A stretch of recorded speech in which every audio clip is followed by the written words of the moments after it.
em nhá. Em là chấm à. Mình nhá Tứ à.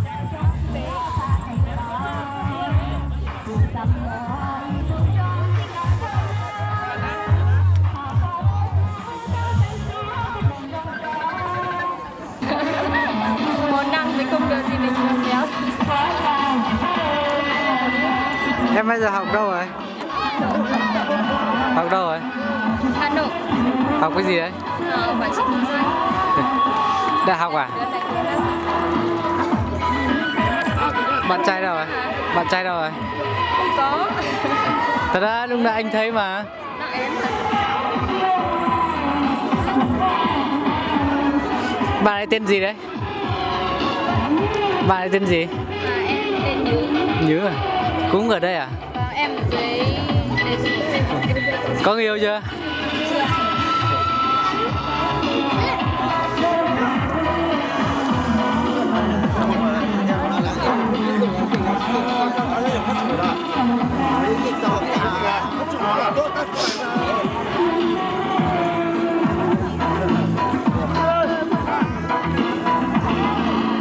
Đặt điện thoại giá hù khán chó tập trung chủ động ra để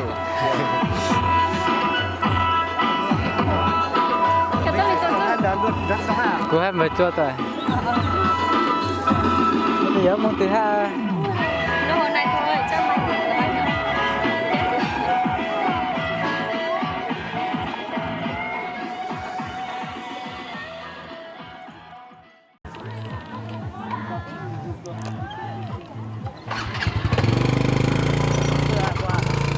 Chào hai em nhá. Em tên gì đấy? Không biết. Sao lại không biết? Tên mình mà không biết à? Quên mất rồi. Ồ.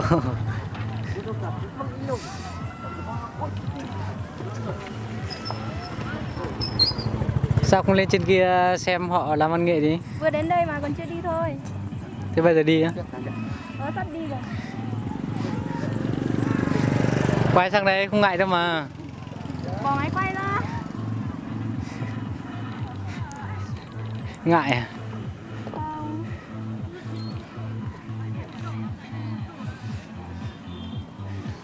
ơi, đây là chị à? Chị gái á? Chị gái ruột ấy. Học đâu? Em học đâu? Không học nữa. Ở nhà. Không, bây giờ ở nhà thôi. Nhà em đâu? Nhà em ở đây. Thật á? Thật. Ở đây là chỗ nào nhỉ? Ở gần đây thôi. Nhưng mà đây là chỗ nào? Bảng nào? Bản. Anh biết ở đây là bản nào đấy?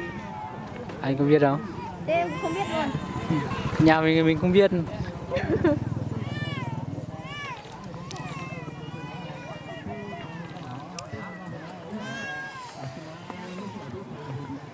Thôi, sao không thấy nu nhỉ? Cài cô.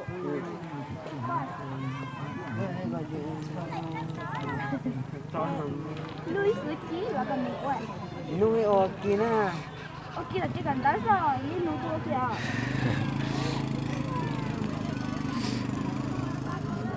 Đi chơi em ơi. Vâng, đi đi. Đi cùng mới vui chứ.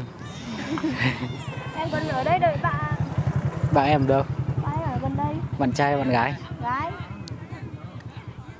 Được gọi bạn xong rồi đi chơi. Triệu Anh cứ đi đứa chơi. Thế chào hai em nhá.